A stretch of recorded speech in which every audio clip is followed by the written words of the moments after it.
میرا دل کرتا ہے کہ میں یہ حدیث نہ لوگوں کی روحوں تک اتار دوں۔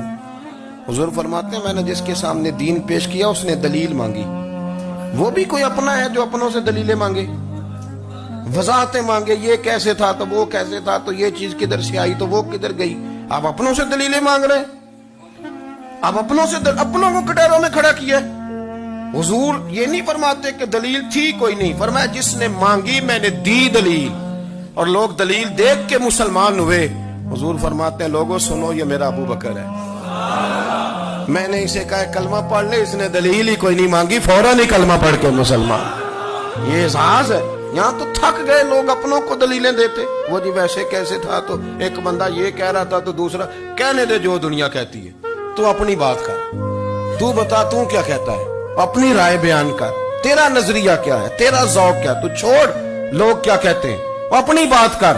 اگر ابو بکر صدیق لوگوں کے کہنوں پہ چلتے تو مکہ تو سارا کچھ اور کہہ رہا تھا، اس وقت تو کچھ تھا ہی نہیں جو کہتا کہ نہیں تو ٹھیک چل رہا ہے، دنیا ساری کچھ اور کہہ رہی تھی، لیکن صدیق اکبر کہہ رہے تھے نہیں نہیں، سچ وہ ہے جو مدینے والے رسول فرماتے ہیں، سچ وہ ہے جو میرے آقا نے فرمایا ہے۔ زندگی میں انہوں نے بتایا لوگوں کو کہ دین کا مزہ لینا ہے تو پھر ذرا غلامی کر کے آتا ہے، پھر ذرا پورا پیار کر کے آتا ہے، پھر پوری محبت دے کے پھر غلامی کا مزہ۔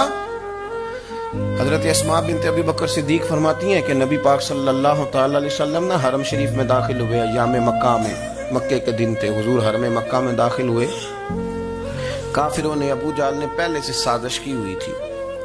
جیسے ہی حضور اندر داخل ہوئے تو شور کرنے لگا، کہنے لگا یہ تمہارے بتوں کو برا کہتے ہیں اور تمہیں شرم نہیں آتی، یہ تمہارے معبودوں کو گالی دیتے ہیں، معاذ اللہ یہ برا کہتے ہیں، میں خیال نہیں آتا۔ لوگوں کو اشتعال دینے لگا، لوگ مختلف جگہوں سے اکٹھے ہو کے حضور کے گرد جمع ہو گئے۔ آپ نے کہا ہے کہ بت جھوٹے، حضور فرمانے لگے کہا ہے۔ آپ نے کہا ہے کہ یہ کچھ نہیں کر سکتے، فرمایا کہا ہے۔ آپ نے کہا ہے یہ کوئی نفع نقصان نہیں دیتے، حضور فرمانے لگے کہا ہے۔ رسول کائنات صلی اللہ علیہ وسلم سے جو سوال پوچھا حضور نے بیان کیا، چاروں جانب سے وہ نبی کریم پر ٹوٹ پڑے، معاذ اللہ مارنے لگے۔ حضرت صدیق اکبر گھر میں بیٹھے کھانا کھا رہے تھے، کسی نے کہا ابو بکر وہ تو حرم میں حضور کو مار رہے ہیں، نہ سر پہ ٹوپی نہ پیروں میں جوتا۔ ابو بکر دوڑے، سر پٹ دوڑے، بھاگے۔ حضور زمین پہ لیٹے ہوئے تھے، وہ تکلیف دے رہے تھے۔ حضرت صدیق اکبر نے 2 کو پکڑ کے ادھر پھینکا، 4 کو ادھر پھینکا، 5 کو ادھر پھینکا، ایک جملہ بار بار زبان سے کہتے ظالمو انہیں مارتے ہو جو تمہاری نجات کا سامان لے کے آئے، انہیں تکلیف دیتے ہو جو کہتے ہیں اللہ میرا رب ہے، انہیں مارتے ہو، شرم نہیں آتی۔ اب انہوں نے حضور کو چھوڑ کے تو جناب صدیق اکبر کو مارنا شروع کیا۔ حضرت صدیق اکبر، عقبہ بن ابی معیط، عتبہ اتیبہ ان کے ہاتھوں میں جوتے تھے۔ آج کل جوتے وہ نہیں ہوتے جو اس زمانے میں تھے، جوتا ہوتا تھا لکڑی کا، کھڑاؤں کہتے تھے، وہ جوتے پکڑ لیے اور جناب صدیق اکبر کے سر پہ مارنے شروع کیے۔ سر پہ جوتے لگ رہے ہیں، لگتے جا رہے ہیں، خون بہتا جا رہا ہے۔ حضرت صدیق اکبر نے بازو کھولے ہوئے بے ہوش ہو کے گرے۔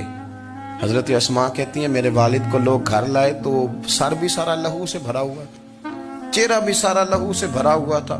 عشق تے اگ دوویں ایک برابر، عشق تے اگ دوویں، عشق تے اگ دوویں ایک برابر، پر عشق دا سیک ودھیرا، اگ تے ساڑے ککھ تے کانے، عشق ساڑے تن میرا، اگ دا دارو می تے پانی، کوئی دسے ہاں پلا عشق دا دارو کیڑا، سجنا اتھے کچھ نہیں بچتا جتھے عشق ہوراں دا ڈیرا۔ حضرت صدیق اکبر کو گھر لائے تو لہو لہان ہے سارا وجود، خون بہ رہا۔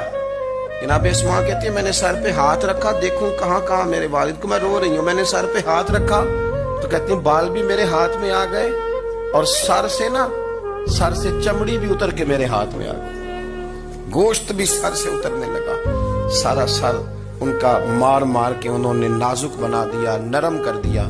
آپ فرماتی ہیں وہ بے ہوش تھے، ہم ان کے منہ میں دودھ ڈالتے تھے، لیکن وہ جب بھی آنکھ کھولتے تھے تو زبان پر ایک ہی لفظ تھا، ظالمو انہیں مارتے ہو جو تمہیں کہتے ہیں میں اللہ کا رسول بن کے آیا، انہیں مارتے ہو۔ اس ترتیب سے رسول اللہ کی غلامی کی، اس رنگ میں نبی پاک سے پیار کیا، نبی پاک کے حصے کے زخم اپنے سینے اور دل پر برداشت کیے، اس لیے تو میرے کریم نے فرمایا تھا لوگوں سن لو میرے ساتھ جس نے بھی نیکی کی میں نے بدلہ دے دیا، میں نے ابو بکر کو نہیں دیا، میں ابو بکر کا ہاتھ پکڑ کے اللہ کی بارگاہ میں لے جاؤں گا، میں کہوں گا مالک اس نے بڑی نیکیاں کی ہیں تو ہی اسے اجر عطا فرما، میں لے کے جاؤں گا کہوں گا اے اللہ تو دے اسے اجر، اس نے بڑی نیکی کی، اس نے بڑا پیار کیا، اس نے میرے ساتھ بڑی محبت کی، اس نے بڑی غلامی